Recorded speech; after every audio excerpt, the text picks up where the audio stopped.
Fala pessoal, boa noite, tudo bem? Olha só, rapidinho aqui para quem está chegando agora ou para quem vai assistir isso aqui depois. Apesar de estar no canal do YouTube aqui do FAI, essa live aqui ela vai ser orquestrada, por assim dizer, pelo Danilo, que é o idealizador dela, ele que deu aquela primeira provocada lá no Instagram. O Medeiros prontamente aceitou, eu prontamente aceitei, e aí ofereci a casa aqui para a gente fazer o evento.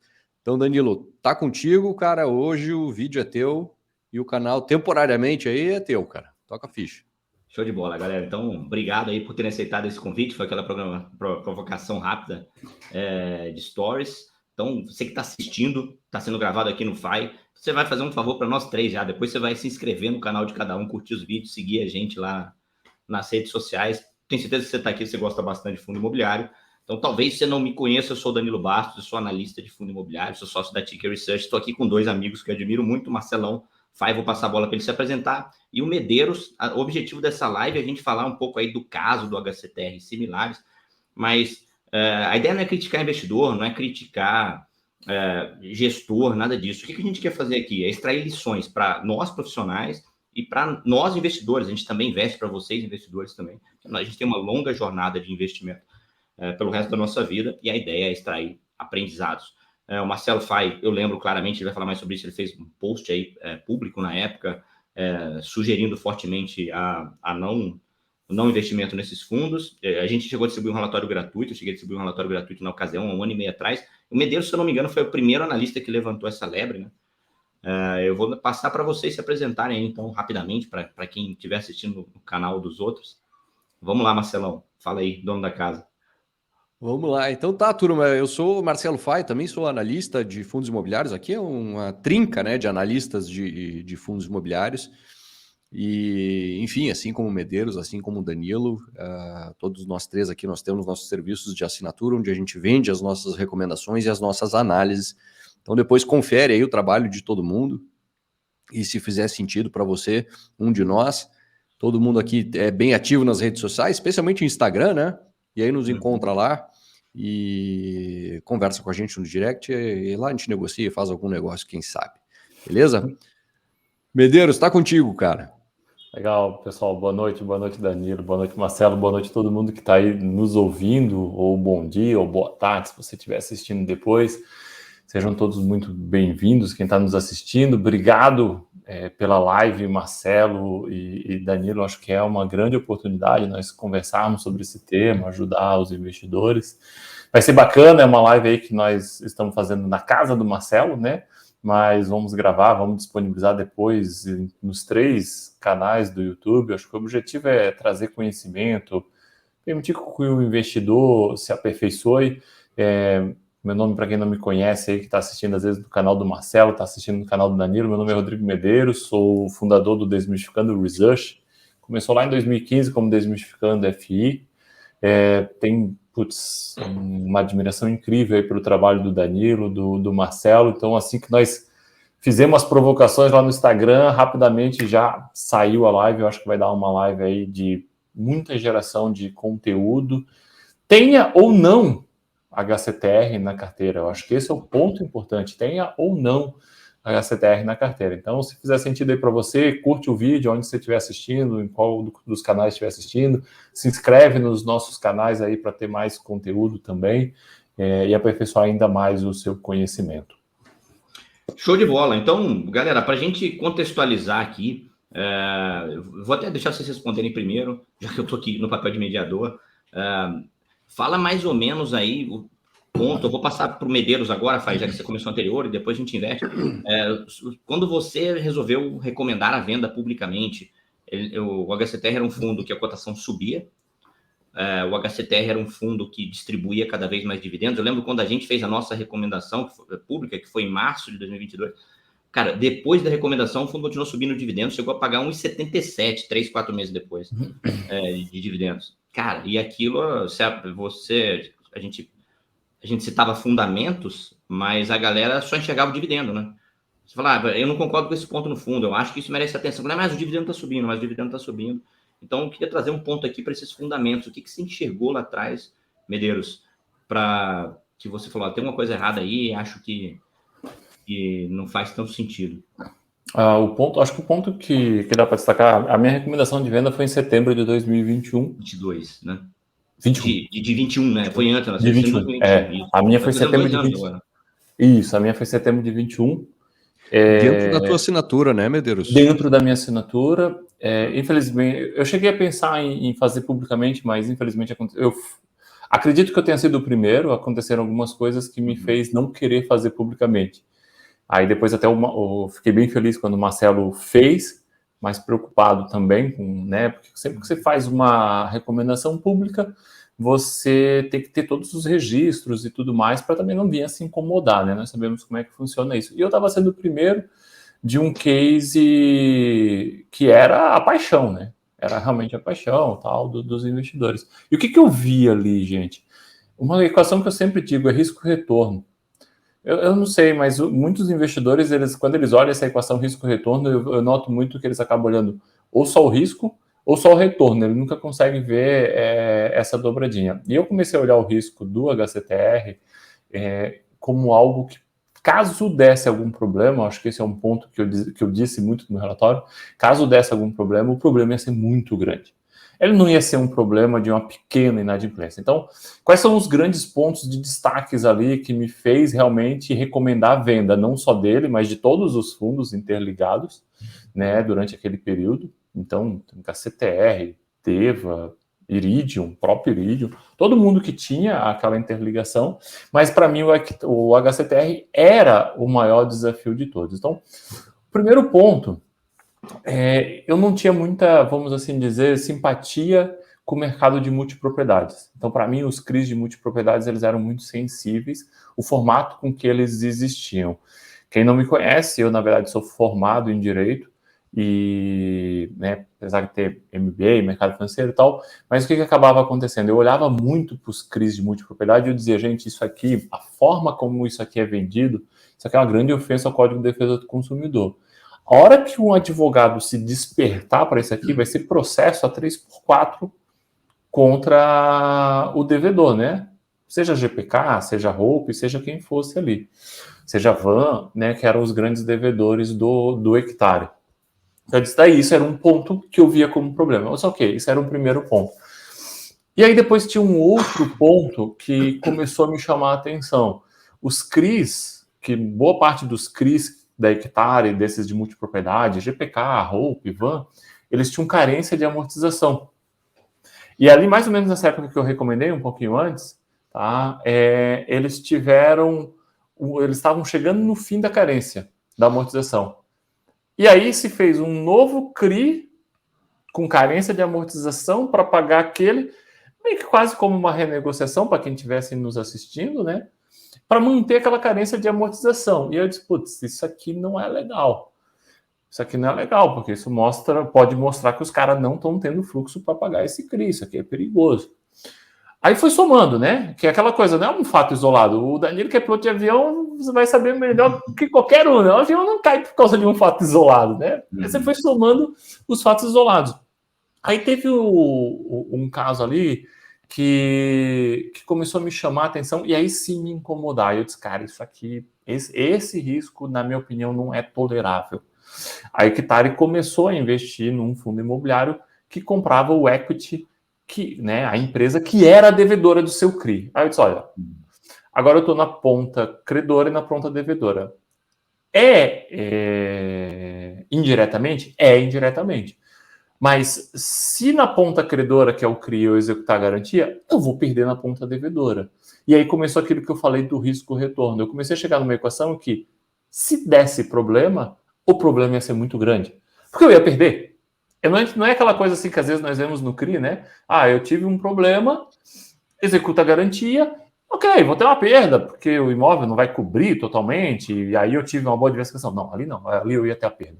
Porque eu ia ter uma perda nas duas pontas. Não ia ter como acabar acontecendo, tá? E aí eu fui somando fatores, tá? Dessas renegociações de CRI, eu fiz um negócio, gente. Eu não sei se o Marcelo ou o Danilo, acho que o Danilo chegou a ler esse texto, que foi o texto da recomendação. Eu fiz um negócio que foi meio hercúleo, foi meio doido, assim, sabe? Eu peguei um domingo e eu fiquei mais ou menos 4 horas numa tela o CRI antigo e numa outra tela o CRI novo. E era o mesmo complexo hoteleiro em Gramado. E eram os mesmos apartamentos. E aí, para quem não conhece multipropriedade, é aquele negócio que você vende lá o direito de usar lá um pedaço daquele apartamento, uma fraçãozinha. E aí eu disse, cara, deixa eu ver quantas pessoas repetiram. Só que não dava para ver, era tipo 5.000 pessoas, né, que tinham comprado as frações e que estavam dentro do CRI ali, como cedendo o crédito, né, a GPK estava cedendo aqueles créditos ali. Deixa eu comparar de forma por amostragem para ver se eu acho alguém. Eu não achava ninguém. Aí quando eu achava um, eu dizia, nossa, você comecei a ver e você não tinha repetição. E aí realmente começou a ficar muito claro para mim aquela história da ofensa ao Código de Defesa do Consumidor, que um gestor já tinha me explicado lá atrás como é que era o grande objetivo aí dos multipropriedades, ou como é que ele gerava muito dinheiro. Que era a questão de, eu compro, putz, eu vi que fiz uma besteira, dá uns 10 meses, eu desisto, perco praticamente tudo que eu comprei, e aí, né, a empresa vende para outra pessoa, passa uns 10 meses, aquela pessoa vende para essa propriedade, eu disse, cara, isso aí vai dar algum tipo de problema, tá? E aí, gente, foi um universo de pesquisa, né? Foi realmente uma pesquisa muito longa, como vocês também fizeram. Aí fui para YouTube, comecei a achar grupos de pessoas se unindo para processar as empresas, tanto o GPK quanto o Hope, fazendo reuniões virtuais para processar eles, porque estavam sendo lesados. E eu disse, cara, que troço doido isso aqui. A hora que estourar, não vai conseguir pagar. Não vai ter jeito de pagar. E aí comecei a ficar com esse receio. Tá? Aí os últimos 2 pontos assim, que foram fundamentais foi, ele pagava muito, porque a inflação estava muito alta, esses fundos pagavam uma inflação muito alta. Qualquer um que já investiu no mercado imobiliário para construir, para qualquer coisa, né, principalmente construir, que é onde eu tenho uma margem mais alta, sabe que não tem como, é muito difícil você conseguir ter margem de lucro que permita a quantidade de juros que o fundo da HCTR estava recebendo daqueles CRIs. Eram juros assim que, somando inflação e juros, nós chegávamos a ter que ter ali algo em torno de 35% ao ano. A minha atenção disso agora, tem CRI ali, IPCA mais 16 hoje. Né? Exato. Né? Aí você imagina, mas só que lá era GPM, né? Uhum. E o GPM estava batendo 20%. Então você tinha ali, tipo, 30% entre juros e inflação. Se eu sou empreendedor, para eu pagar tudo isso, cara, a minha margem tem que estar em 40%. Tipo, é muito por ano. Então é muito difícil. Então isso começou a me chamar muita atenção. Num business pós-pandemia, né? Oi? Pós-pandemia. Né? Todo aquele efeito pós-pandemia ainda, pessoal fugindo de hotel e coisas desse tipo. Exatamente. E aí o gatilho final para, vamos assim dizer, interligar tudo isso e tal, vem muito do que aí, como nós estamos aqui para aprendizado, né? Eu acho que quem está nos assistindo quer muito aprendizado. E aí veio, acho que é o que eu posso dizer de grande aprendizado para os investidores. Foi um relatório gerencial do Habitat. O Habitat escreveu um relatório gerencial salvo engano, em agosto ou setembro, de 2021, dizendo que ele estava aceitando a recompra voluntária do GPK, dos CRIs. O GPK era o grande devedor de hectare, então ele estava aceitando a recompra voluntária nessa história de fazer um novo CRI para continuar a carência de juros, e não teria mais CRI do GPK, porque ele estava muito desconfortável com o risco de crédito que ele estava vislumbrando em GPK, e que ele não teria mais aquele CRI. Eu disse, cara, eu estou vendo tudo isso aqui. Um gestor que estava lá dentro, porque nós não temos acesso à contabilidade de uma empresa de capital fechado. E ele está dizendo isso. Aí é o que eu sempre digo para os meus assinantes, para os meus alunos. Cara, são 400 fundos imobiliários. Olha a quantidade de dúvidas que nós temos aqui atrás. Faz sentido mesmo? Ah, mas é que está pagando muito dividendo. Mas tem outras coisas pagam dividendo, eu tenho outras coisas descontado. Não está fazendo tanto sentido. Aí foi onde realmente eu optei por fazer essa grande recomendação de venda, tanto dele quanto dos vários fundos. E eu acho que aqui, só para concluir essa minha fala já longa, e aí que eu digo do aprendizado. A investidor muitas vezes me pergunta o seguinte, eu só tenho 5 ou 6 fundos imobiliários porque eu leio o relatório gerencial só desses 5 ou 6. Se tiver que ler muitos relatórios gerenciais, eu acabo tendo dificuldade. E perfeito, tá certo. Realmente é difícil no dia a dia das pessoas você ler tanta coisa. Mas não adianta você ler só o relatório do seu gestor, porque o seu gestor, se tiver de uma Pai da determinada criança, forma... né? Seu filho é sempre bonito. Né? Exatamente.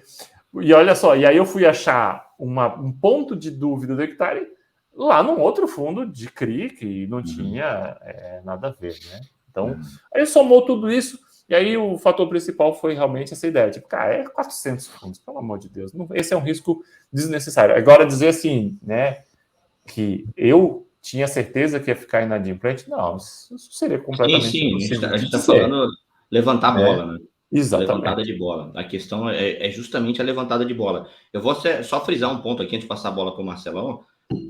Assim, tudo isso que você falou, Medeiros, e vai na linha que o Marcelo vai falar e que eu vou falar daqui a pouco, não tem nada a ver com olhar dividend yield e PVP. E eu falo isso porque eu recebo muita pergunta assim, toda análise do cara vai nisso. Esse fundo tá bom porque o PVP tá baixo e o dividend yield tá alto. Né? Então, tem muito mais coisa além disso e o investidor precisa realmente... Só tem dois caminhos, né? Eu insisto muito nisso. Ou o cara estuda bastante a ponto de compreender isso que você está falando e buscar essa informação, ou ele é orientado por profissional. Não tem jeito, né? Marcelão, conta aí. Vamos lá. Teu post viral. Assim, o que a gente tem em comum aqui, Medeiros, é um somatório de diversos aspectos, onde muito provavelmente um deles sozinho não teria nos motivado a fazer o que fez, mas o somatório de todos eles, aí tu fica numa situação que tu olha para aquilo, tu diz, cara, eu não posso ver tudo isso e ignorar o que eu estou vendo, eu não posso ver tudo isso e não fazer nada a respeito, e a gente, como analista, precisa se posicionar. Então, assim, ali foi uma pesquisa de pelo menos uns 6 meses que eu fiz antes de fazer aquela publicação, onde eu conversei com muita gente, porque, assim, para ser bem franco, eu não sei exatamente qual foi a primeira fagulha que me acendeu, quem é que alertou a lebre, né? Quem é que disse assim, dá uma lupa nesse cara, eu não me lembro de onde que isso apareceu, mas, enfim, apareceu, e aí eu comecei a ir atrás e pesquisava algumas coisas e me consultava com alguns amigos de mercado, seja gestor, seja analista ou profissional aí do mercado também, porque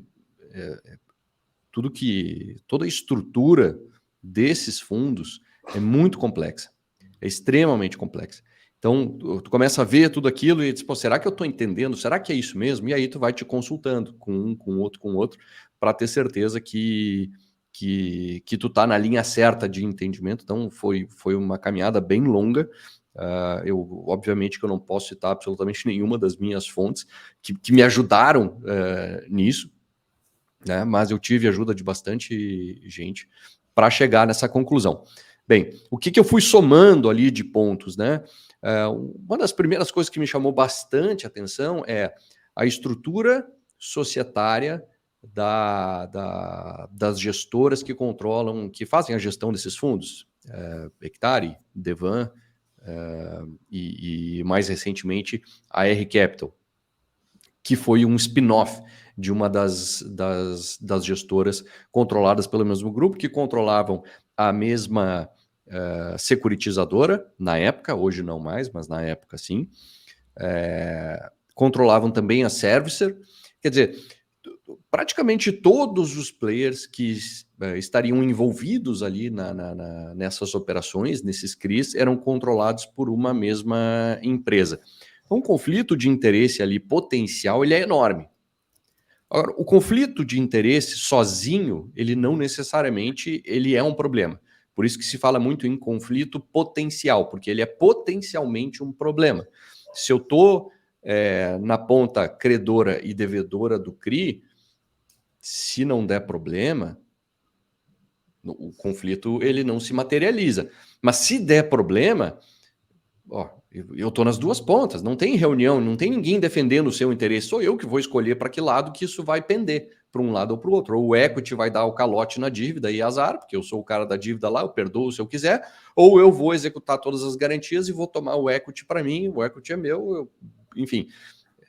Então, assim, potencialmente é um risco muito grande, muito, muito, muito grande. E aí isso, tu olha para isso aí, pô, chama bastante atenção. Mas aí, pô, isso sozinho seria motivo para a gente fazer uma anti-recomendação de um fundo como esse, que vinha performando excepcionalmente bem. Quando eu digo performando excepcionalmente bem, eu estou me referindo aos dividendos pagos ali para os investidores.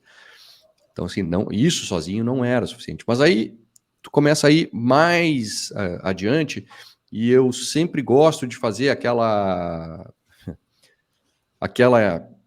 análise / investigação, que é, cara, tenta puxar a capivara, né? E aí, conversando com muitas pessoas, empresas que fizeram negócios com esse grupo, cara, assim, inclusive está lá no artigo, foram N pessoas, eu não me lembro o total, mas foram várias, 10 pessoas ou mais até, só uma não estava, assim, não me dizia, Fai, fica longe, não faz, não tive uma experiência boa, não recomendo para ninguém. Então, quer dizer, pô, isso chama atenção, porque assim, o cotista está fazendo negócio com essa gestora, com esse grupo, está dando o seu dinheiro para esse cara cuidar, para esse cara pegar o seu dinheiro e emprestar para alguém. Casualmente, esse alguém na outra ponta é o mesmo cara.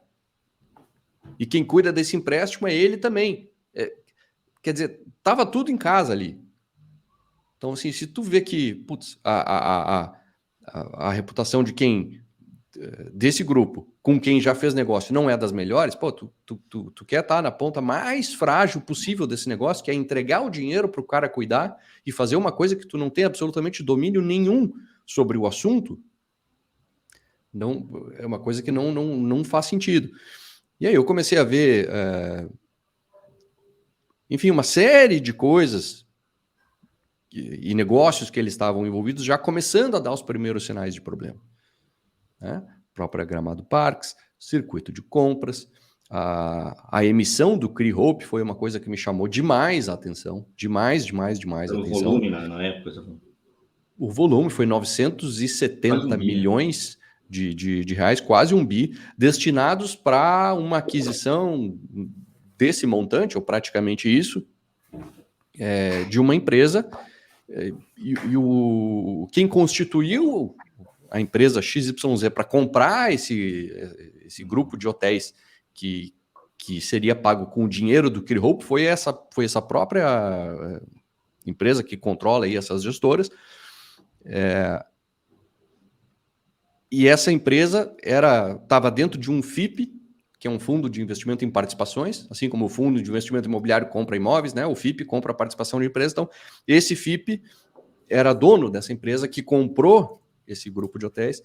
Esse FIP era, na época, gerido por esse mesmo grupo. Quer dizer, basicamente o cara estava pegando o dinheiro dos investidores para fazer uma compra 100% alavancada, onde ele mesmo controlaria a empresa adquirida e, se não me engano, esse CRI pagava IPCA mais 8 e IPCA mais 12. Quer dizer, pô, não fazia o menor sentido esse nível de remuneração para uma operação desse risco, imbuído desse monte de conflito potencial ali dentro. Então, cara, tu olha para isso tudo e tu pensa, cara,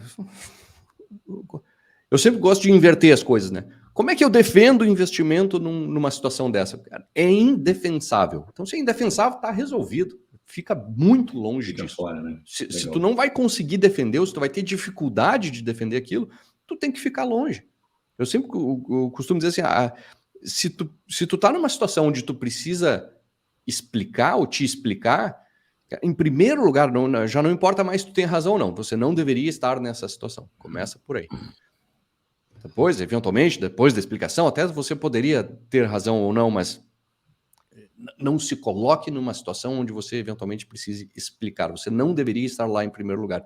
Então, assim, qualquer investimento ali, para mim, ele é indefensável. Assim, eu ia ficar vermelho de vergonha, porque qualquer coisa que apontasse ali, realmente, pô, como assim que eu vou me expor a isso? Como assim que eu vou fazer um negócio desse? Então, ficou muito óbvio, muito óbvio. E na época eu pensei assim, pô, cara, aquilo para mim, a gente, né, Medeiros, a gente nunca sabe o que vai acontecer. Mas, cara, saber a gente não sabe, mas a gente acha, né? Então, assim, eu achava que aquilo não podia terminar bem. Era muito entroncado aquilo tudo. E uma hora que uma coisa começa a dar problema, desencadeia. Isso tem um efeito cascata ali para uma série de outras coisas. Então, assim, precisaria tremer um pouquinho a árvore para a coisa desandar assim completamente. E no fim, acabou sendo o que aconteceu. E aí a minha motivação de fazer aquela recomendação pública e colocar aquilo num post do Instagram é porque os fundos ainda são, né? Mas eram extremamente populares, uma quantidade enorme de investidores, cara, comprando, achando o máximo aquilo tudo, achando maravilhoso, pagando qualquer preço, porque o dividend yield era alto. E eu pensava, cara, eu preciso fazer isso publicamente. Paciência, azar. Eu não posso deixar isso restrito a quem eram os meus clientes na época. Eu estava num hiato entre uma assinatura que eu tinha antiga e essa nova. Como é que eu vou guardar isso aí para mim? Eu não ia conseguir dormir depois se a coisa realmente degringolasse como degringolou e eu não tivesse feito nada a respeito. Então, ali eu decidi, não, vamos fazer uma recomendação pública mesmo, paciência. E vamos lá, cara, dei sorte, porque assim, semanas depois começou a dar a primeira derrocada. Eu lembro que quando eu fiz a recomendação, estava lá na casa de 118, 120 reais. Ali ele ficou mais uma semana, 2, 3. Depois veio aquela primeira queda ali para perto dos 100, 108, alguma coisa assim. Depois voltou a subir e aí sim, na segunda desandada, ele nunca mais voltou. Mas foi um somatório de várias coisas. Tanto é que quando tu pega lá, e eu vi várias pessoas comentando o artigo lá, diz, mas só isso aqui não é motivo. Realmente, só aquilo ali não é motivo. Diz, mas isso aqui não é motivo. Realmente, isso aqui não é motivo. Agora, soma tudo, cara, aí não tem como tu botar dinheiro ali, tu não tem como defender um investimento desse. Aí ficou óbvio a não recomendação, né? Vocês falaram 2 pontos muito importantes aí, né? A gente não tem a capacidade de prever o futuro, isso aí é óbvio, e que não é um ponto isolado, né? São vários pontos aí. Então, depois dessa baita aula que vocês já deram, eu vou ser bem sucinto aqui. Assim, eu sou aviador, né? Como o Medeiros falou, eu estou viajando pelo Brasil, eu também sou formado em finanças, eu gosto muito de olhar para negócios com olhar financeiro, né? Aquela mania tonta de você vai tomar um café, pô, tem um movimento aqui, o fluxo, não sei número, né? Mas você acaba olhando essas coisas. E algo que naquele período, pós-pandemia, me chamava a atenção era o movimento nos hotéis, que eu me hospedo bastante, é muito fraco. Então, a gente tinha, desse horário de atenção, esses fundos não estavam na nossa carteira, mas tanto para os fundos de hotéis, especificamente, quanto para os que investiam em CRIs relacionados, né? E aí, multipropriedade. Tem uma casa de análise que a gente faz consultoria para eles, a gente presta um serviço de consultoria, e eles tinham, na ocasião, o Habitat e o HCTR na carteira. Eu lembro desse relatório que você citou do Habitat, isso foi um ponto que me chamou atenção também. E a gente começou a questionar algumas operações ali do HCTR e CRIs relacionados, né? Do HCTR especificamente, eu não tive a oportunidade de conversar com o pessoal de gestão, a gente chegou a marcar umas 2 reuniões, mas aconteceram imprevistos, mas de outros fundos aí com CRIs relacionados, eu conversei com algumas pessoas, eu gosto muito disso também, de quando possível, né? Se olhar no olho, cara, a pergunta no olhar no olho é uma sensação que eu tenho, a resposta é muito diferente do que vem no e-mail, quando você sente aquela titubeada, e o questionamento do investimento massivo no Hope, os fundos estavam fazendo emissão e aumentando, eles não estavam, a lógica de um fundo, na minha cabeça, de um fundo imobiliário que investe em operações de alto risco, é diluir o risco. Então, quanto mais crise ele tiver de operações diferentes, mais protegido ele está. E eles estavam indo no caminho da concentração de algumas operações, alegando, não, porque a gente conhece tão bem isso e tal. Cara, aquela história não estava colando tão bem assim. E aí tinha um outro ponto que me incomodou na sequência, foi exatamente você apertar o risco, execução de garantia. Aí veio a questão do envolvimento lá no circuito de compras, dívida e equity. Indiretamente, como você mesmo citou, mas você coloca, de certa forma, a mesma pessoa nas duas pontas de negociação, né? O cara está devendo para ele mesmo, né? Então, cara, a coisa começa a virar um nó, virar um emaranhado. A Ticker tinha acabado de ser homologada para fornecer análise para a XP na ocasião, assessores também começaram a cobrar muito, e aí a gente fez um relatório, exclusivo do HCTR, que não estava na nossa carteira, recomendando a venda, citando pontos ali de venda, citando pontos que nos levaram à venda, e aí, como a gente distribui esse relatório para a XP, a gente acabou distribuindo esse relatório publicamente também. O negócio que a gente fala, que vocês citaram aí, que eu acho interessante, se você não tem motivo para comprar, você está estranho, para que você vai se expor a esse risco, né? Algo que eu costumo trabalhar aqui, assim, eu deixo claro isso até para os assinantes, eu estabeleço parâmetros para fazer alguma recomendação.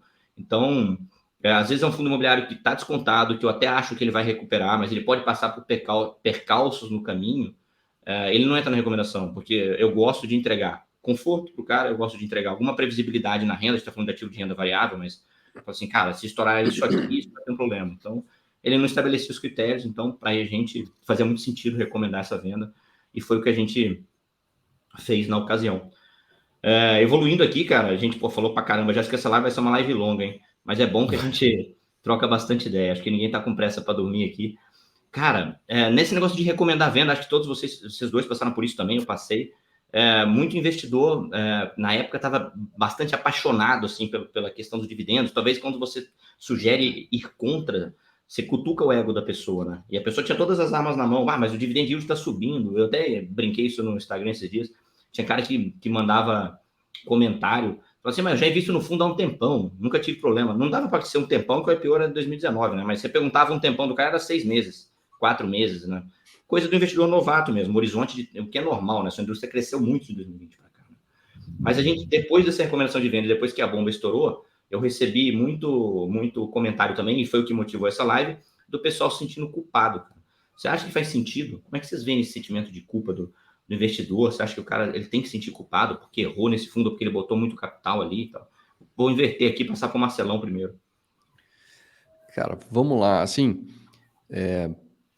culpa é uma palavra forte, assim, né? Um sentimento muito ruim. Também passar a mão na cabeça e dizer, não, faz parte. Não, cara, não. A gente não pode ser assim tão tolerante com erros que nos fazem perder dinheiro. Mas o fundamental é, cara, pensar e refletir bastante a respeito. E eu sou um cara que eu gosto muito de fazer isso, né? Eu estou sempre revisitando erros do passado para não cometer eles de novo. Eu já numa das minhas primeiras experiências profissionais lá, com, sei lá, 20 anos, eu tinha um chefe que ele me dizia o seguinte, se tu errar uma vez, não quer dizer que tu vai errar a segunda. Mas se tu errar a segunda, tu vai errar a terceira. Como que diz? Ou tu aprende, ou tu não aprende. E aí tu vai continuar cometendo o mesmo erro. Então, assim, se sentir culpado, se sentir mal porque teve prejuízo, porque fez bobagem, cara, tem que se sentir sim, mas não a ponto de não conseguir extrair desse sentimento algo bom, algo construtivo, por mais que doa, mas tem que extrair daí algo construtivo no sentido de, legal, cometi esse erro aqui, mas assim, este erro eu não cometo de novo. Eu vou cometer outros erros diferentes, né, mas não vou cometer o mesmo erro. E aqui a gente precisa colocar no plural, né, os mesmos erros numa situação só. São vários os erros ali, né? Assim, como o Medeiros disse aqui, né? Quando tu olha lá para o risco e para o retorno, o investidor só olha para o retorno, porque o risco não vai acontecer, né? O gestor está lá falando super bem, a carteira é diversificada, e tu vê, não vai ser bem na minha vez. Então a gente subestima muito os riscos e acaba se encantando com o retorno. E ao se encantar com o retorno, tu fica negligente com os riscos. É que nem... Cara, vamos lá, né? Que nem um bom e velho relacionamento aí, né? Tu conhece a pessoa, tu diz, nossa, que legal, é tudo mil maravilhas. Logo no início tu viu 2, 3 qualidades, aí tu acha aquilo sensacional, tu ignora todo o resto, e ali na frente aquele todo o resto te atropela, a relação vira uma droga, porque lá no início tu te encantou com as qualidades e esqueceu de olhar para os eventuais problemas que você poderia ter, e esses eventuais problemas vão te pegar logo em seguida. Então, numa próxima, eu tenho a minha regrinha de bolsa, eu olho primeiro para os problemas. Eu sou daqueles chatos, assim, na hora de fazer análise eu procuro problema, não procuro qualidade. Onde eu não achar problema, eu disse, opa, esse aqui eu acho que é bom. Porque se eu procurar qualidade, eu fico cego para os problemas. Então, uma forma de você eventualmente conseguir evitar que se faça isso de novo lá na frente é procura problema, procura defeito. E aí tu vai encontrar muitos ou poucos, ou talvez você não consiga encontrar nenhum. Onde você não encontrou nenhum, pô, legal, aqui pode ser que tenha alguma coisa boa. Aprofunda ainda mais, aí sim, busca as qualidades, vê se aquilo ali é bom mesmo, né? E aí tu provavelmente vai estar num terreno bem mais seguro. Mas, assim, tem 1000 coisas para tirar de aprendizado aí, né? Tamanho da posição, diversificar a própria carteira, não olhar só para retorno, cuida quem você ouve nesse mercado, preste bem atenção em quem você está ouvindo nesse mercado, né? Tem muita gente falando de investimentos por aí, tem muita gente sem certificação falando de investimento por aí, e tem gente com certificação também que fala bobagem. Vamos ser franco aqui, né? Não, a gente não vai citar nomes para não comprar briga com ninguém, não é esse o intuito, mas em todo o mercado, em todas as profissões, existem profissionais e profissionais. Então, procure ouvir as pessoas que, no mercado financeiro especialmente, sejam certificadas e que, né, tiram uma febre aí, pergunta para as pessoas, pô, o que tu acha do fulano, o que tu acha do Beltrano, e tenta selecionar bem quem você escuta nesse mercado, e pega 2, 3, 4, não mais do que isso, dá ouvidos, o resto ignora, tá? Mesmo que eu eventualmente nessa tua seleção de 2, 3, 4 fique fora, é melhor, senão você vai vir trocentas mil opiniões diferentes e vai ficar sem saber o que fazer.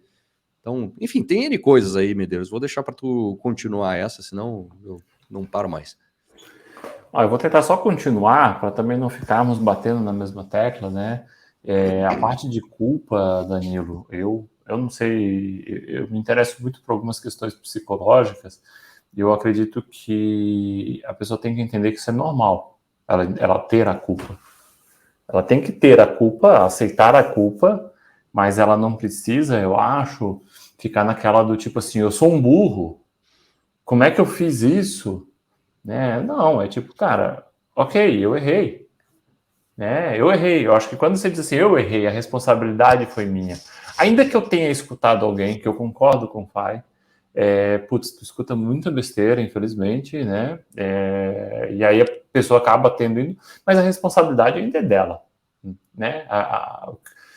Inclusive a origem lá, quando eu fiz a provocação para, né? Quando eu fiz a provocação no Instagram, e aí o Danilo disse, vamos fazer uma live, não sei o quê, eu estava citando, inclusive, o livro Responsabilidade Extrema, né? Que você assuma a responsabilidade pelos seus atos. Então, esse é o ponto. Agora não pode ser aquela culpa do tipo, cara, eu não podia ter errado, isso foi um absurdo. Não, aprenda. Aceite que a culpa é natural e comece realmente a aprender onde estava o erro. Porque o ter o HCTR, na minha opinião, eu não digo que é um erro. Pensa o seguinte, gente. Qualquer um de nós três aqui investe há muito tempo na bolsa. O Fai, eu não sei exatamente, mas eu sei que o Danilo tem quase o mesmo tempo que eu de investidor na bolsa, que são 20 anos, mas o Fai tem também uma carrada aí de... Cara, por causa disso, né? Eu fazia tempo que eu estava falando em 15, já começou a me dar vergonha, assim, eu estou bem mais perto dos 5 anos que você está falando dos em 15 anos. Exato. Então, agora você pensa o seguinte, eu calculo, gente, que mais ou menos 80% dos investidores de fundos imobiliários chegaram depois de 2019. Então, nós estamos dizendo que a grande maioria esmagadora dificilmente tem mais de 2 anos de experiência, 3 anos. Então, é muito fácil você estar perdido nisso. O que você não pode é você cometer um erro e você não conseguir compreender. Né? Você não ir atrás da informação, porque senão você vai errar de novo. E aí você vai tentar, e o pior de tudo, né? Você vai tentar recuperar o prejuízo que você teve com o erro.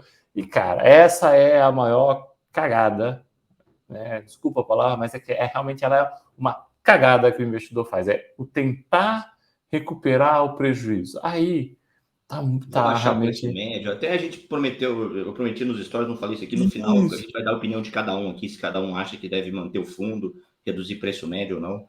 Enfim. Exato. E aí, só para concluir... Medeiros, tu falou ali, desculpa só abrir um parênteses, porque eu preciso ilustrar isso que tu falou ali, cara, de não tentar recuperar, né, o prejuízo.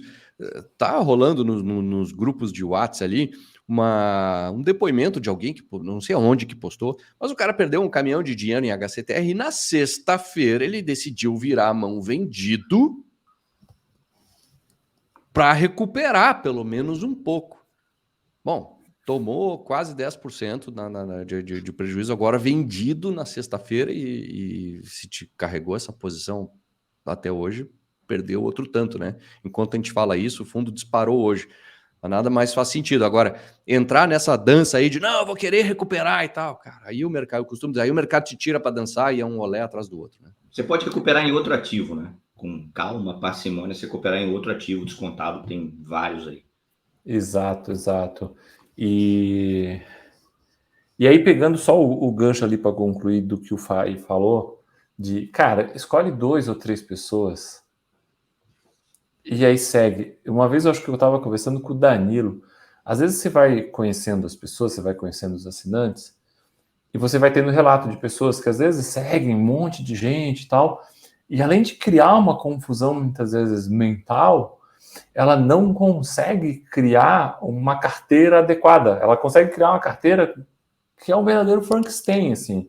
Então, isso é um cuidado muito grande. E aí é interessante, Danilo, porque como vocês, né, eu tenho os meus assinantes lá do serviço de research, mas você tem os seus amigos também que te leem, né? Então, assim, o pessoal leu. Quando o pessoal leu aquilo, o pessoal dizia, cara, tá louco, pô, setembro de 2021, o negócio tava pagando um caminhão de dinheiro. E aí alguns amigos dizem, não vou vender, que não sei o quê. E aí eu lembro que numa dessas rodas eu expliquei exatamente o que eu estava vendo no relatório. E aí 2 amigos disseram, cara, não, para mim não dá, puta, tô te entendendo, eu não me aprofundo nesse ponto, não vou eu querer ficar argumentando contra ti, concordo contigo, são vários fundos e acabaram saindo. E outros acabaram mantendo, porque entendiam que tinham que ficar naquilo dali. E o mais interessante é que tinham todos da família, sabe? E aí, cara, aí vem aquela história da diversificação, de você não conseguir... Então, puta, eu errei. Normal, todo mundo um dia erra. Quantas vezes já errei e tal, mesmo sendo analista, você erra. Isso faz parte do processo. Por isso que você tem que aprender a diversificar, porque quando você errar não vai machucar tanto. E infelizmente eu conheci pessoas que não diversificaram, pessoas que estavam 100% da sua carteira em todos os fundos que acabaram tendo algum nível realmente de problema. E aí vem aquilo que eu falo, a diversificação não te protege do que tu conhece, a diversificação te protege do que tu não conhece. Pô, você está 2 anos nesse mercado, tem muita coisa que tu não conhece. Eu posso te garantir que tem muita coisa que você não conhece. Então, você precisa diversificar, sim. Eu levantei esse ponto da culpa, assim. A gente fez semana passada a gente fez iniciou a campanha solidária do HCTR. Né? Então, quem tinha perdido dinheiro no HCTR podia fazer a nossa assinatura com um baita desconto, mas o cara tinha que comprovar o prejuízo, né? Para não vir um miguezão. Só que nessa do pessoal mandar o prejuízo, vinha a história junto. Eu publiquei um post que viralizou aí também de um cara, ele está sendo atendido, eu estou falando com ele no WhatsApp, que a mãe dele perdeu, uma senhora de 63 anos, perdeu uma baita grana. Né? E aí você via pessoas, vieram pessoas que depois da perda ainda tem 40% em HCTR, 50% em HCTR. Esses caras tinham muita coisa e continuaram comprando depois. Assim, eu faço um alento assim, ao investidor com essa questão da culpa, porque eu vou pegar a data da nossa recomendação, que foi em março de 2022. Se eu não me engano, a HCTR estava pagando 1,45 por ali de dividendo na época. Cara, a gente recomendou, eu estou falando dos teus amigos, a gente recomendou e o dividendo foi aumentando. Ele chegou a 1,77 antes de desabar. Né? Ou seja, o cara vê a tua tese e vê o rendimento, ele fala, você está completamente errado. Além disso, né, que eu faço um alento aí no investidor também, né? A gente está na era da informação, né? E o investidor precisa aprender a separar o que é recomendação de investimento e o que não é. 99% do que é dito nas redes sociais não é. Por quê? Primeiro, porque influenciador, que não é analista, né, não pode fazer recomendação. E o influenciador que é analista não faz recomendação aberta, porque é o trabalho dele, né? Ele não vai ficar passando todas as recomendações e vai fazer Uber à noite, nada contra Uber. Estou dando um exemplo aqui, ironizando já. Não é assim que acontece. Então, e naquele momento... Cara, eu lembro, eu de novo vou puxar para a data da nossa recomendação, que foi o que mais me chamou a atenção ali. eu via investidores, eu via influencers fazendo vídeo, falando, eu abri aqui o relatório gerencial do HCTR, somei esse CRI que pode dar problema, então se eu comprar com PVP, se o fundo tiver com PVP abaixo de 0,95, 0,90, cada um tinha sua conta, né? Tá tudo certo, porque aqui eu já tenho essa margem e tal. Cara, o cara tá viajando, né? Mas isso induz o investidor. Na mesma época, tinha gincanas, batalhas difíceis. Não estou criticando, cada um sabe a sua forma de produzir conteúdo na internet. Mas a partir do momento que você faz uma batalha, que quem vota é o investidor, né? Não é o analista recomendando, e o HCTR sai com um troféu, quem vê aquilo e é leigo pensa, esse fundo deve ser bom mesmo. Ele venceu essa disputa, ele venceu essa batalha. Então, todo esse ruído junto, eu acho que induziu muita gente, cara. Muita gente novata, inexperiente, igual você mesmo falou aí, a gente tem, você está com essa conta de 2019, eu tenho uma conta de 2020, que é 70% dos investidores atuais vieram de 2020 para cá. Eu lembro que em 2019 a gente fez a campanha para a gente tentar atingir 500 mil investidores. Lembra? O fundo imobiliário a gente tem 2 milhões e 500 mil.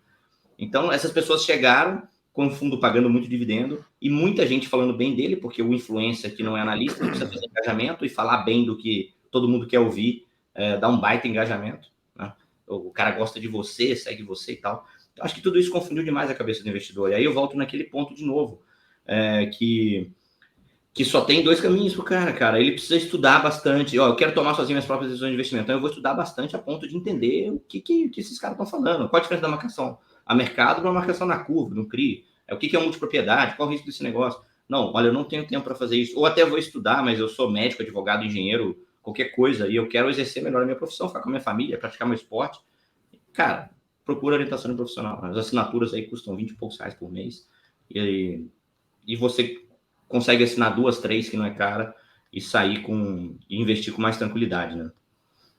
Cara, e lições que vocês tiram como profissional? Né? A gente está falando muito aqui de lição de investidor, que o cara tem que diversificar, que ele tem que estudar e tal. Agora, após passar por esse caso, né, porque a gente ainda está passando, que lição você tira como profissional? Cara. Assim, como eu falei, eu invisto há 20 anos, né? E faço esse trabalho de análise desde 2015, então são 8 anos. E eu vou te dizer que eu tenho uma curva de aprendizado como analista que é absurdamente grande, que é olhar o comportamento do ser humano. Então, sabe, nós anunciamos a live no Instagram, e vieram algumas pessoas meio que dizendo que, tipo, vocês vão falar para o ativo cair e tal. Eu disse, cara, de onde que a pessoa tira isso? Sabe, que interesse que nós teríamos de fazer qualquer coisa desse sentido? Nosso interesse aqui é auxiliar as pessoas. Eu vejo as pessoas falando de perdas financeiras grandes. Nós não estamos falando de perda financeira de 10, 20 mil reais em alguns casos, não, gente. Nós estamos falando de perdas financeiras de pessoas que chegaram a perder R$1 milhão nessa brincadeira aí, de não saber diversificar, né? Então, assim, eu acho que o grande aprendizado que eu tiro desse episódio é como você fica muitas vezes cego na tua certeza, então você tem dificuldade de olhar para os lados. Então, como analista, como os investidores acabam se comportando, como realmente explicar para eles, como munir eles de informações. Foi o grande aprendizado que eu tentei ter, sabe? E mesmo assim, você sabendo que não tem jeito, as pessoas elas vão ter as suas crenças, vão ter as suas coisas nas suas cabeças e vão acabar fazendo isso. Eu tive um episódio em março desse ano que eu achei muito curioso. Eu nunca, gente. Eu moro em Florianópolis, né? Então, o Fai mora aqui no Sul também. Não sei se ele já teve essa situação, mas eu nunca tinha ido num local e alguém perto de mim começar a falar sobre fundo imobiliário. Eu disse, tá falando de fundo imobiliário, deixa eu prestar atenção nesse assunto. Nunca.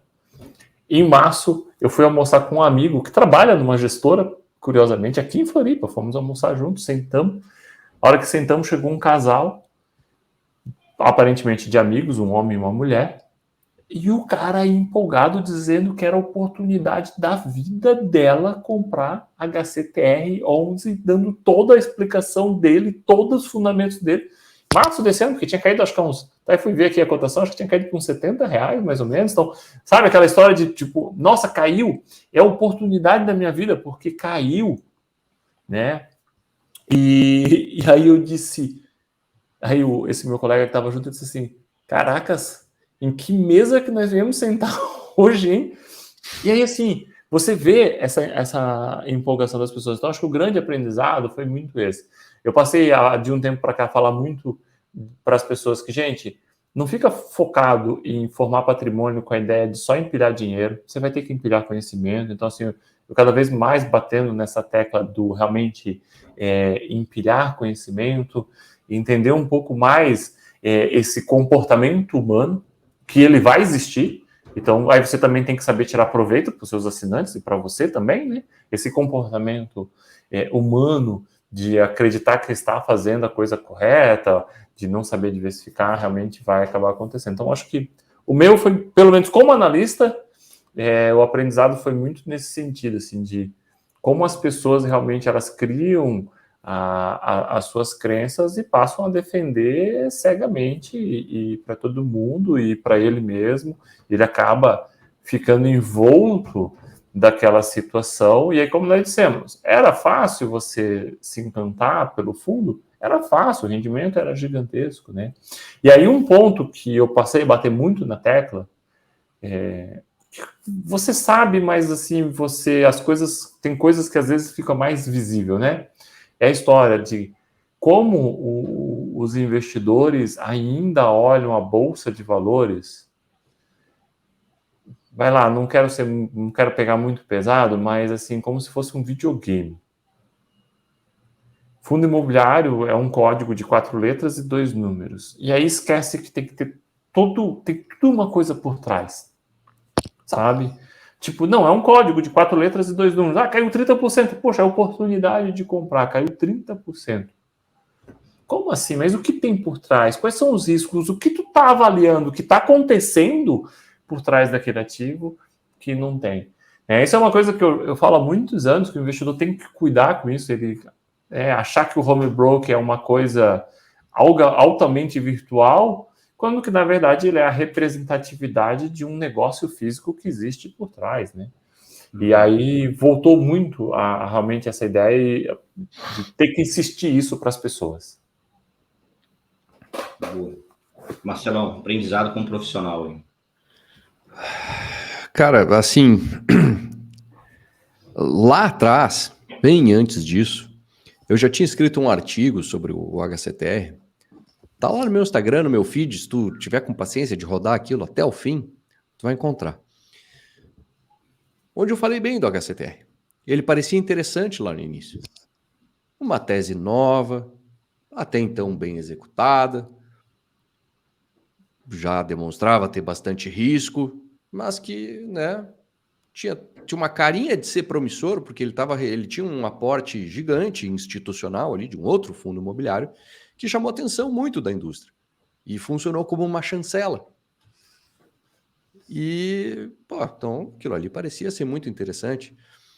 Mas passado um tempo, quando tu começa a ver outras coisas, assim, a gente tem que conseguir mudar de opinião e ser bastante enfático, se for o caso, porque senão, se tu te apega numa coisa, se tu acredita mais naquilo que saiu da tua boca do que nos fatos que tu vê, tu não muda de opinião, porque um dia tu falou uma coisa e aí tu fica comprometido com aquela fala, refém da própria coerência e já não busca ver com outros olhos aquilo que tu viu um dia e aí morreria abraçado. E no mercado isso é perigosíssimo, né? Tanto para o investidor quanto para nós, analistas, que, cara, dá no mesmo, né? A gente vive de erros e acertos e tu precisa mudar de opinião quando é a hora.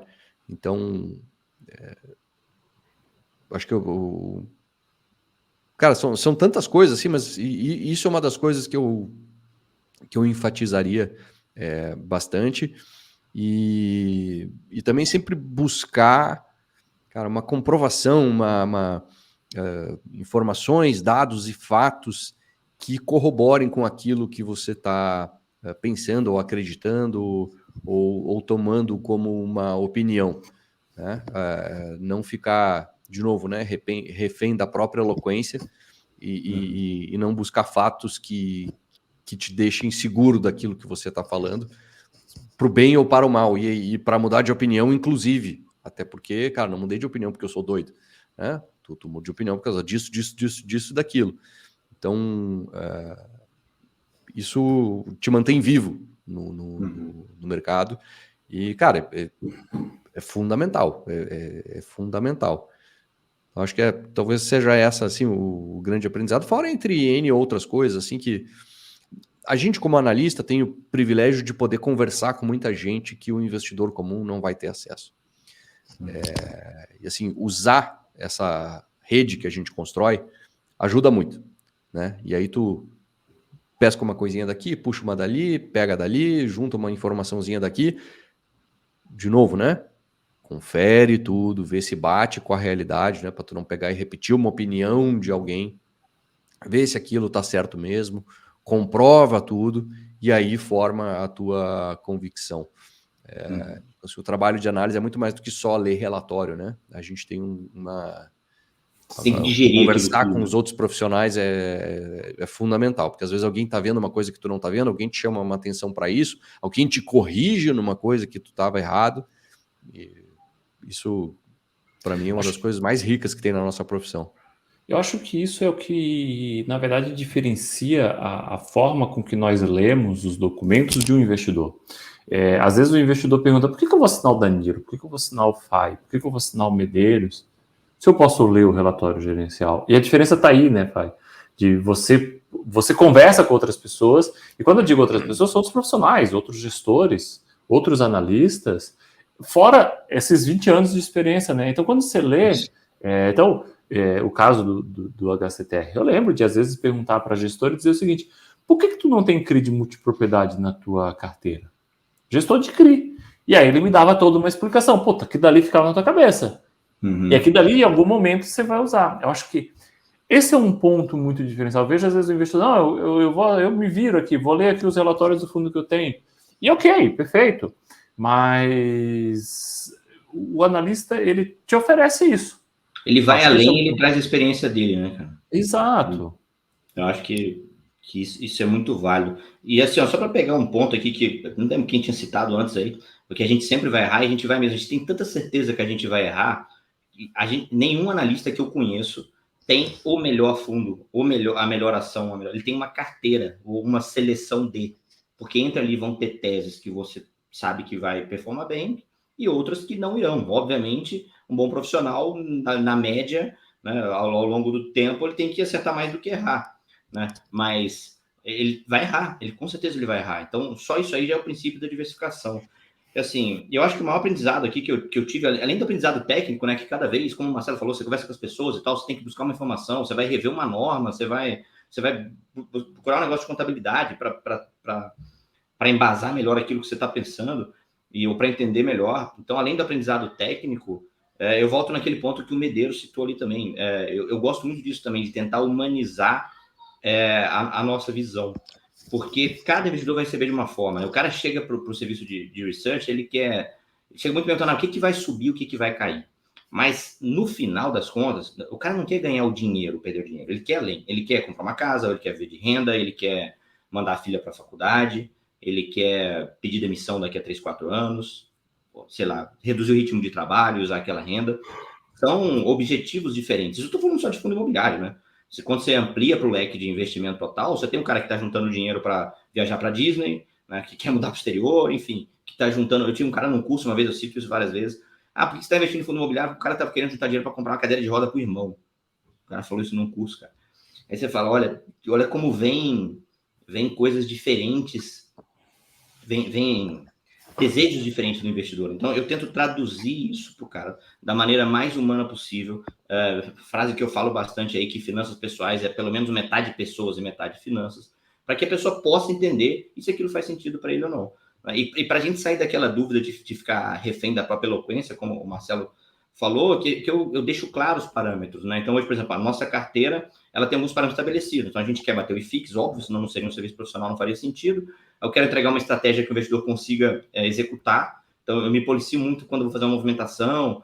tentar deixar mais claro possível a importância de fazer ou não fazer. Eu não preciso vender esse fundo se você não quiser, porque eu sei que algumas pessoas vão ler o relatório e vão executar no dia, outras vão ler 3 semanas depois, tá? E no final eu quero dar tranquilidade pro cara, entregar a renda, uma carteira que entregue a renda mais estável possível, com calma, com tranquilidade, porque não que seja uma montanha-russa.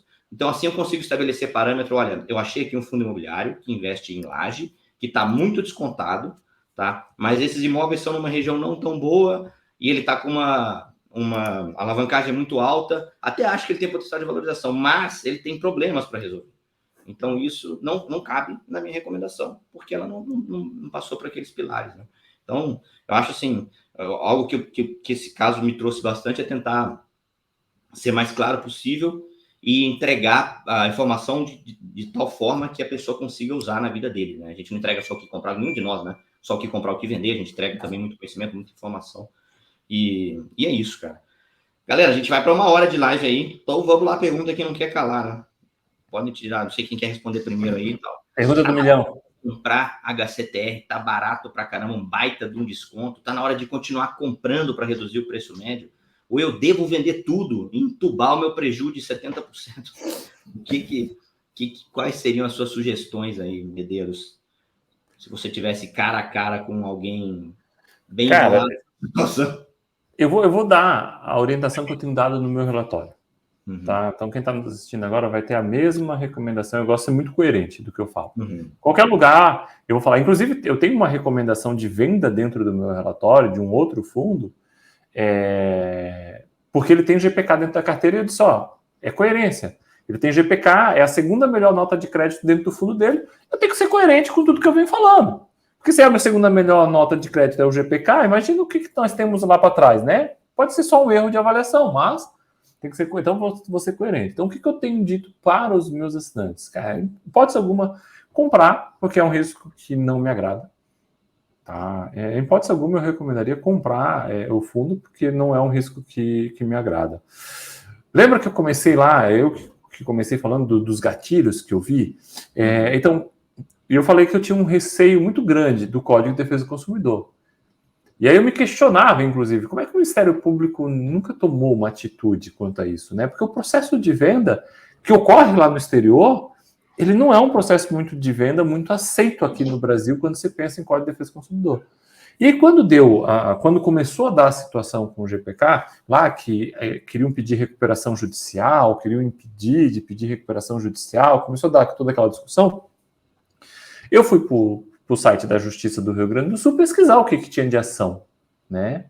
E nós tínhamos mais de 1.000 ações contra o grupo GPK, de pessoas físicas. Olhei algumas e tal, mas eram mais de 1.000. E você tinha realmente ação civil pública do Ministério Público contra o GPK. E ação de defesa do consumidor eu posso ter no Brasil inteiro, não precisa ter só no estado do Rio Grande do Sul, então eu estou falando só as que eu vi no estado do Rio Grande do Sul. E aí depois nós temos os outros multipropriedades, como é o caso do Roupo, como é o caso do Van, que acabou que, né, podem estar numa situação semelhante. E aí a questão é, o investidor ele olha para o HCTR e ele diz o seguinte, tá, mas esses CRIs não valem nada? Que a dúvida deles é essa, esses CRIs não valem nada? Eu sempre digo, olha, é muito difícil de dizer. Nós não temos, não adianta algum de nós dizer não, vale X ou não vale nada. Nós não temos todos os parâmetros na mão para uma empresa de capital fechado. E como uma empresa de capital fechado, nós nunca vamos ter todos os dados. O que nós temos é uma empresa de capital fechado que está em recuperação judicial, tem muita dívida, tem dívida trabalhista, tem muitas ações da justiça e os CRIs não têm alienação fiduciária. Eu acho que esse é um ponto que os investidores eles têm dificuldade de entender, porque eles acreditam que todo CRI tem um imóvel como garantia. Então, assim, tudo bem, eu vou pegar os hotéis. E realmente os hotéis lá em Gramado são top, são os tops dos tops. O parque é o top do top. Os caras construíram um negócio em Gramado que é elogiável. Ali o mercado de capitais mostrou para que ele serve. Ele realmente construiu uma estrutura em Gramado que não existia antes da pandemia. O FAI de Porto Alegre, acho que devia ir bastante para lá, deve saber bem, mas tipo, não era. Antes deles e depois deles é uma diferença muito grande disso tudo. A questão é que se o CRI executar a garantia, ele não fica com o imóvel, ele fica com a empresa. que por sinal pertence ao fundo também, já via outro fundo. Ou seja, tem aquela coisa da perda cruzada aí. Como é que eu vou recomendar a compra de um fundo desse? Eu não consigo, mas pode cair para R$2. Eu não vou conseguir, porque não me falta parâmetro para dizer, não, esse CRI realmente vale tanto, ou esse CRI vale tanto. Tá, e aí? Tá, não é para comprar, mas aí faço o quê? Eu tenho aqui na carteira. A orientação que eu tenho dado é a seguinte, gente. Você tem uma posição que depois dessa queda toda ficou pequena, aí é isso que o Danilo falou, é o olhar humanizado, o olhar psicológico. Eu tenho certeza que se tu mandar um cara vender HCTR e o negócio subir 15%, 20% uma semana depois, ele surta. Ele surta. Nem ele surta contigo. Porque eu estou convicto da minha tese, eu vou escrever, e eu sempre digo, no final do dia ainda quem põe o dedo é o investidor. Né? E eu estou muito convicto do motivo pelo qual eu estou fazendo, mas eu tenho que pensar em quem está no outro lado da linha e entender o que ele vai fazer e o que ele vai sofrer. E eu sei que isso acontece. E o que acaba acontecendo? O investimento acaba trabalhando muito com paixões, e nós vemos isso nos comentários das redes sociais. E aí, o que acaba acontecendo? Se eu tiver um fio de melhora, uma melhora no rendimento, qualquer detalhe que possa melhorar, faz com que essa paixão de repente se aflore e esse fundo valorize. Então, a recomendação que eu tenho dado é, a tua posição está pequena, depois dessa queda toda, e quando eu digo pequena é assim, abaixo de 5%, quem sabe mantém, tu já está no risco mesmo. Uma coisa que eu sempre digo é, eu gosto muito de me antecipar a problemas. Eu sei que eu não tenho bola de cristal, e por isso que no menor sinal de problema, eu estou recomendando venda. Não foi por menos que em setembro de 2021 eu recomendei venda de HCTR de vários fundos intermediários. Porque era do menor sinal. Eu não quero esperar ter o problema. Por que eu não quero esperar ter o problema?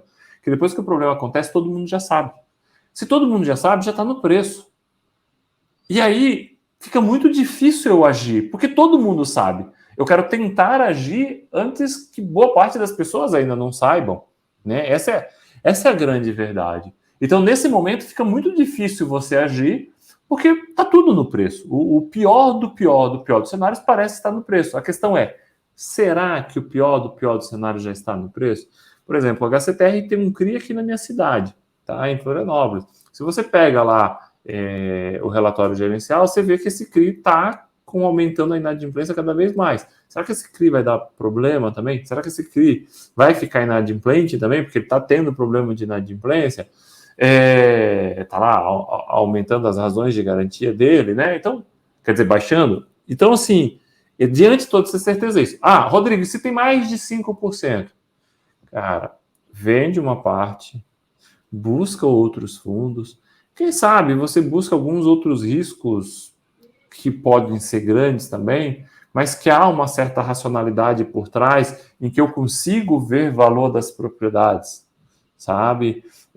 Para tentar dar um equilíbrio nisso, não tentar recuperar, mas tentar dar um equilíbrio. Acho que o ponto muito importante é, olha, você fez isso, você se posicionou nesse fundo, então agora você tem que corrigir essa sua carteira, não porque, de novo, eu acho que de repente esse fundo vai a zero, não. É que não é racional você ter 20, 30, né? Você falou, o cara tem 40% de HCTR, mesmo depois do fundo ter caído 70% praticamente. Tem algo aí que não está racional, né? E aí o que acontece? Qual que é? Eu sinto dó assim, do investidor que está, porque boa parte desses investidores eu sei que não sabiam o que estavam fazendo. E aí o que nós estamos vendo? O IFIX subiu aí o quê? 20% nesse período? Putz, esses fundos caíram 60%, 70%. Olha o prejuízo enorme que essa pessoa tomou, né? Então, a recomendação tem sido essa. Comprar, para mim, em hipótese alguma. Eu vejo muito a história do manter para quem tem uma posição baixa, 5%. Porque, assim, essa questão psicológica do tipo, eu não sei o que vai acontecer, espera ver se vai, sei lá, dar uma recuperada, uma melhorada. Uma notícia boa, mas não está sendo, né? Cada vez vem uma notícia pior. E aí, recentemente até circulou nos grupos de WhatsApp, vocês devem ter visto, né? Notificação extrajudicial envolvendo a securitizadora e tal. Eu escrevi sobre isso hoje. Escreveu? Então aí você começa a dizer, putz, Mas aquele resquíciozinho que podia estar dentro do CRI, que é o patrimônio separado, será que ele pode estar comprometido também? Então é isso que eu digo. Olha o tamanho da incerteza que nós temos. O manter uns 5% seria um quê meio psicológico, sabe? Até porque, assim, eu sei que 95% dos investidores estão formando a carteira ainda. São muito poucos investidores, assim, que eu tenho a minha carteira e o que eu aporto novo já não faz mais diferença dentro da minha carteira, sabe? Então, assim, beleza, deixa uns 5% ali mesmo, nem que seja para você olhar e aprender com aquele seu erro, e aí depois você vê o que faz. E aí vai diluindo aquilo com o tempo. Agora, posições grandes tem que girar. Tem que arrumar essa carteira. Tem que pegar, tem que extrair o aprendizado do que aconteceu e arrumar essa carteira. Antes de eu passar a bola para o Marcelo, lembrar a galera para curte aí o vídeo, se inscreve no canal. Se você está vendo no celular, dá um print. Se você está vendo no computador, pega o celular, tira uma foto e marca a gente lá no Instagram, @DaniloGBastos, @DesmistificandoFi e @MarceloFai, isso aí. Marca lá e tal, você está aprendendo alguma coisa, é legal que a gente, é o nosso trabalho, divulgar conteúdo e trazer pessoas para as nossas assinaturas, óbvio, né, sem hipocrisia, e quanto mais divulga nosso trabalho, melhor. Marcelão, e aí? Tenho 70% em HCTR, 20, 30, 10, o que eu faço? Hein? Compro mais, baixo meu preço médio? Cara, é dureza. Eu costumo dizer assim, ó, não tem saída fácil para situação difícil. Né? Te colocou nessa situação, cara, não tem saída fácil. Por quê? Vamos lá. Não tem o HCTR. Fica longe. Não, cara, tu tá do outro lado da rua, tem um bar do outro lado, o pau tá quebrando, a cadeira voando, garrafa, a polícia chegando, confusão. O que tu vai fazer lá? Ah, mas eu vou lá. Não sei... Cara, não vai. Vai ganhar dinheiro em outra coisa, vai beber em outro lugar, vai brigar com alguém em outro lugar, qualquer coisa em outro lugar, não vai, tá? Não, mas eu tô lá no meio do bar, e agora? Bom, vamos lá, tá numa situação difícil. Não tem saída fácil para isso. Por que não tem saída fácil para isso? Aqui tu pode fazer duas coisas, ou manter ou vender. Nas duas tu vai errar. As duas vai dar errado. Porque assim, se você mantiver essa cota, basicamente a dinâmica de preços desse fundo atualmente tem sido o seguinte: quando sai notícia ruim, despenca. Quando a gente entra num hiato de notícia, naquela calmaria, que não sai notícia nenhuma, a cota vai recuperando um pouquinho. E ela está com um comportamento muito elástico. Se cai 10% num dia, sobe 8% no outro, depois cai 16%, depois sobe mais 15%, depois... É muito errático o movimento dela. Então, seja lá o que você fizer hoje, no futuro, em algum momento, nas próximas semanas, essa cotação vai estar ou acima ou abaixo do preço de hoje. E se você manteve e a cotação estiver abaixo, você errou. Se você vendeu e a cotação estiver acima, você errou. E a chance dela estar, em algum momento no futuro, acima ou abaixo do que está hoje, mas ali é muito grande. Então, assim, você vai sentir dor, seja qual for a decisão que você tomar. Se você decide vender agora, cara, a dor inicial ela é terrível. Quando a gente vende, a gente assume que errou, desiste da posição, assume que errou, isso é doloroso, eu errei e esse erro me custou uma fortuna. Dói muito.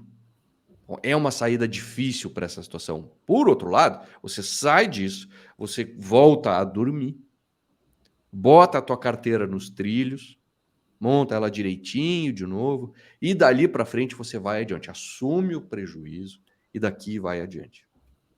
Tem a dor de assumir o prejuízo. E daqui a pouco vê esse fundo, que agora, sei lá, está na casa dos 30 e poucos, voltar para 60. Vai doer? Vai doer. Mas nos 60 o cara estava no mesmo dilema. E hoje está 30. O cara que manteve está com essa dor agora. A gente não faz a menor ideia se vai subir, se vai cair. E eu, inclusive, falo por mim, não faço a menor ideia de quanto deveria valer um fundo desse. Porque não dá para confiar, eu pelo menos, não consigo confiar nas informações que vêm de lá.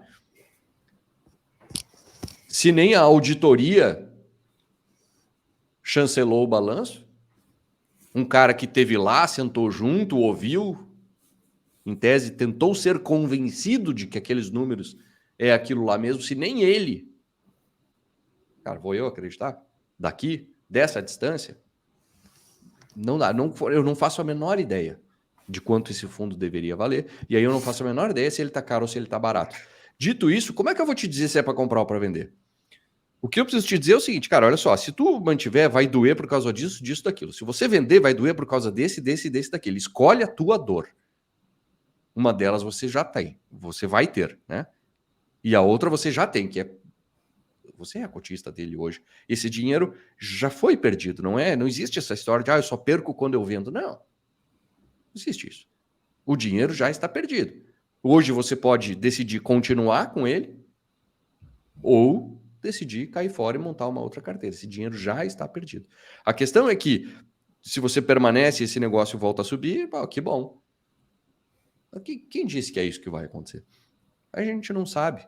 Então a incerteza ela é gigante. E aí tudo que eu estou falando aqui é para dizer, cara, infelizmente, bicho, te vira aí, tu vai ter que escolher essa. Eu vou te mostrar os caminhos, são os dois, nenhum deles é bom. Por quê? Porque a situação é péssima e aí não tem saída boa.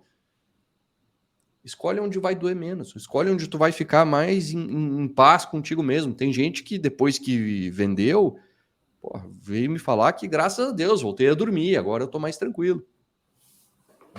Isso, cara, para mim meio que não tem preço. Assim, o meu sono não tem preço. Se qualquer investimento que eu faço começar a tirar meu sono, eu tiro o investimento. Do meu sono eu não abro mão. Então, assim, eu não consigo dizer que não, mantém, não, vende. Eu não faço a menor ideia do que vai acontecer, nem quanto isso deveria valer. Mas a gente aí volta de novo, né, para aquilo que a gente está falando, da questão humana da coisa. Cara, te vira aí, vê o que vai ser melhor para ti. Né? Quando o montante não é tão grande, é mais fácil dizer, não, tudo bem, errei, tô fora. Né? Quando sobrou tão pouquinho, é fácil dizer, não, vou ficar com isso. Porque, afinal de contas, um raciocínio bem, assim, só pela didática da coisa, porque ele é quase imbecil, mas ele serve. Hoje, do preço original, que era esse fundo, a gente está mais perto do zero do que do original. E do zero a gente sabe que não passa. Então, né? O cara que tem ali pouco dinheiro ainda, quem sabe, talvez isso motive ele a ficar. Mas ele vai ter que tomar essa decisão. Eu não vou dizer aqui para o cara, não, mantém, não, vende, porque não dá. Eu vou errar.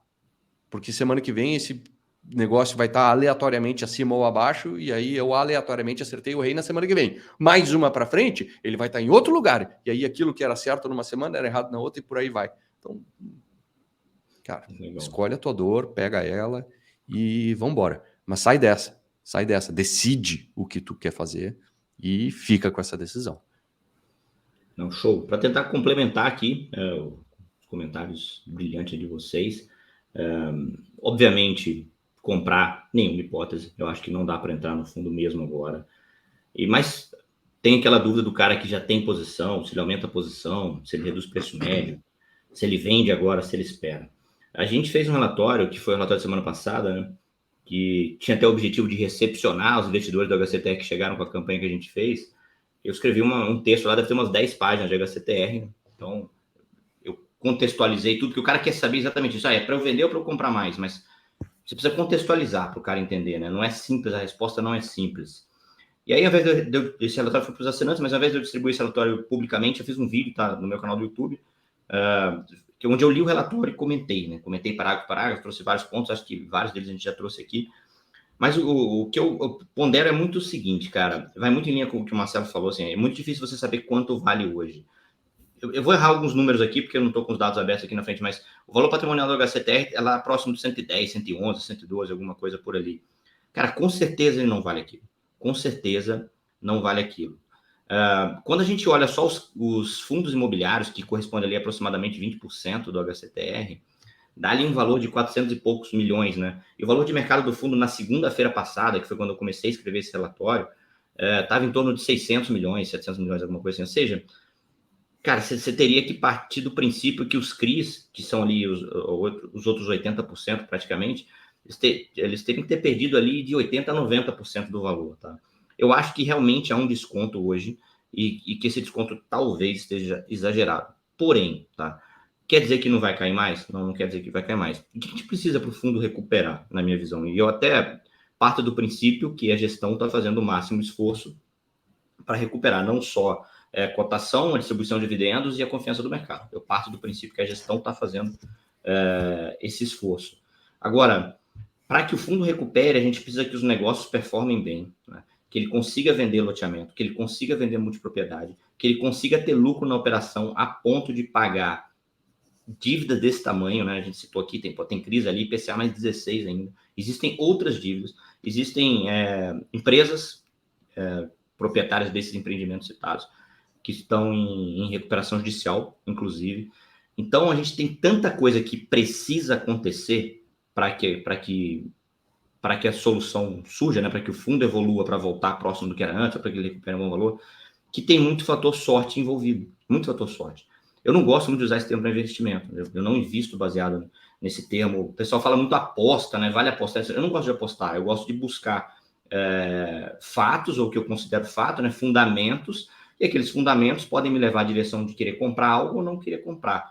Quando a gente olha, tenta encontrar os fundamentos do HCTR e tenta evoluir o cenário para uma possível recuperação, a sorte está ali no meio. A sorte tem que estar no trabalho da gestão, ela tem que contar com a sorte, ela tem que contar com a sorte da recuperação econômica, ela tem que contar com a sorte de conseguir pagar esses CRIs, né? Porque senão você vai ter CRIs aí sendo perdoado, e aí o valor que não vai ser esse mesmo, total, vai ficar longe do que a galera imagina. E é tanto fator sorte que a gente cai no que eu não gosto de usar, mas eu acho que aqui se aplica muito bem, que é a aposta, né? O investidor vai fazer uma aposta. E aí a ponderação está no seguinte ponto. Eu tenho a minha carteira de investimentos, é o meu patrimônio, eu troquei tempo por aquilo ali, eu deixei de sair para jantar com a minha esposa, eu deixei de comprar algo melhor com meus filhos ou para mim mesmo, para acumular aquele patrimônio. Quanto por cento daquele patrimônio que, de certa forma, reflete o que eu fiz, o que eu deixei de fazer na minha vida, eu estou disposto a apostar? Aí a gente cai naquele ponto que é muito individual. Olha, Danilo, eu não aposto nem um centavo na minha carteira. Eu gosto de investir baseado em fundamentos. Eu posso até errar as teses, mas eu gosto de investir baseado em fundamentos. Eu não faço aposta. Né? Até quando eu viajo para quando minha mulher tem um cassino, a gente brinca lá com, sei lá, $5, né? Mas é mais pela diversão, não com o objetivo de ganhar dinheiro. E aí o investidor vai fazer essa reflexão que é individual. Devo vender? Devo manter essa posição? Ok, quanto você tem em HCTR? Ou fundos relacionados? Quanto que isso representa no teu portfólio? 5%, 10%, 3%, 2%? Ok, esquece o HCTR e bota essa informação do lado. Olha no espelho ali para você mesmo. Quanto por cento da sua carteira você está disposto a apostar e quanto você está disposto a investir baseado em fundamentos? 1%, 2%, 5%? Ali vai estar a resposta. Se você vende tudo, se você vende uma parte, eu acho que é mais ou menos por aí. O investidor tem que puxar essa responsabilidade para o colo dele e fazer esse exercício mental. Não tem muito como fugir disso. Eu acho que é isso, né, galera? Boa. Ô, Danilo, deixa eu complementar um pouco. Acho que essa ideia toda aí que o Fai falou, que eu acho que é um ponto que o investidor tem que sair daqui com esse aprendizado. Tá? Quanto vale? Quanto vale a HCTR? Porque tudo que nós falamos aqui, viu? Você falou em aposta, né? Eu falei da quantidade de risco que tem, mas ninguém consegue dizer quanto vale. Uhum. Ninguém consegue estimar quanto vale. Ninguém consegue ter uma ideia. Um ponto muito importante. Fundo imobiliário não é 4 letrinhas e 2 números. Então, assim, não dá para comparar, porque aí o investidor começa... Mas e o fundo A que caiu tanto? O fundo B que caiu tanto? O fundo C que caiu tanto? Separe as coisas. A cotação oscilar é uma coisa. O valor patrimonial se perder é algo totalmente diferente. A cotação oscilar, você recupera. Faz parte do, vamos dizer assim, do investir em fundo imobiliário. Então, assim, o que o investidor, ele acaba sendo muito reativo a rendimento. Então, o que muitas vezes nós vemos? Putz, perdeu um inquilino de 20%, rendimento cai, cotação cai. Mas não perdeu o patrimônio, só perdeu o inquilino. Entendeu? Aí o que muitas vezes nós vemos, não, putz, perdeu o inquilino e tem uma alavancagem muito grande. Opa, vai perder patrimônio. Aí a cotação ela cai porque o patrimônio está caindo, você não vai ter tanta recuperação. E a história do hectare, que é o que você falou, perdeu o patrimônio? Quanto de patrimônio esse fundo vai perder? O auditor disse, eu não tenho base para fazer o meu trabalho aqui e dizer quanto é esse valor patrimonial. A gestora, a administradora ou a gestora, agora não lembro, veio e disse, olha, tudo que você está apontando aconteceu em 2023, então não pode fazer parte do seu trabalho, que é o trabalho de analisar 2022. Ok, então quando vir a próxima demonstração financeira, o que nós vamos ver? E se tiver, se vir um valor patrimonial, sei lá, de R$50, de R$60? Quantas vezes nós vimos isso acontecer? É aquilo que você falou, investidor muito iniciante, ele vai lá e olha, preço-valor patrimonial, dividend yield. Quantas vezes nós vimos acontecer de o valor patrimonial cair depois? Ou o contrário, né? O preço acabar subindo. Então, tentem entender o que tem por trás daquele investimento. Não é videogame, né? A ideia do jogo que tu fez a relação. Ok, eu vou estar ali na ideia do jogo, mas, de novo, não é um videogame, né? Tipo, putz, não é um código que sobe e desce pelo humor das pessoas. Sobe e desce pelo humor das pessoas, por causa da Bolsa de Valores, mas é aquilo que nós falamos. No longo prazo, ele vai buscar os fundamentos do fundo. E cadê o fundamento? Então, eu não sei o que ele vai buscar no longo prazo. Né? Eu acho que esse é o grande ponto. Então, não fiquem comparando o caso do HCTR com outros fundos que de repente caíram e que de repente tem um valor. De repente você consiga olhar para eles e dizer, cara, caiu 60%, mas isso aqui tem um valor. Pode demorar para aparecer. Nós vemos muito isso em ações, principalmente ações que investem em propriedades. Cai absurdamente porque não está bem, só que se você vender todas as propriedades, você vai ver lá, tipo, vale 4 vezes mais do que a cotação. E aí você consegue fazer um pouco dessa precificação e dizer, cara, é um risco que eu estou a fim de correr, vai demorar, ok, tudo bem, mas não estou muito importando com isso aqui, porque eu sei que isso aqui tem valor. O HCTR, e aí? Você consegue assumir essa responsabilidade para você e dizer quanto vale? Cara, se você não consegue, aí entrou realmente nesse jogo todo que nós todos complementamos acho que um ou outro, e dá para o investidor tirar muita coisa daqui e tomar sua decisão, meu amigo. A decisão é sua. Não adianta querer culpar, às vezes, quem você escutou na internet que falava muito desse fundo, ou, sei lá, um amigo que te falou desse fundo, que a responsabilidade é sua. Até porque a responsabilidade de resolver isso agora é sua e não da outra pessoa, né? É isso aí. Fechamos? Quer complementar? Acho que fechamos, cara. Fechamos. Uma hora e meia É isso de aí, live. então. 1h30 de conversa aqui. Acho que tem bastante lições aqui, né, para a turma ouvir, talvez ouvir de novo essa live e pensar bastante a respeito, porque mais do que só o caso hectare, a gente não veio aqui para esmiuçar o fundo, né, e sim a situação toda, né, e como a gente decifrou essa situação, né, o que fez a respeito, e o que o investidor pode fazer a respeito agora. Então, agora, realmente, o investidor ouve tudo isso, né, digere um pouco, e no final do dia, cara, é tu contigo mesmo. Tu vai ter que tomar a decisão. Se tu tá nessa situação, escolhe aí um caminho de saída, mas não fica num marasmo, assim, né, de indecisão. Pensa, reflete bastante, decide uma vez e aí lida com essa decisão. E para quem tá fora, cara, é bom que tu saiba muito bem o que tá fazendo ali, porque assim, ali é pauleira para todo lado, né? Tem muita coisa que tem bem mais coisa lá dentro acontecendo do que a gente conseguiu citar aqui. Então, assim, volta e meia vai aparecer ainda, né? Tem muita notícia ruim para sair, isso é fato, tá?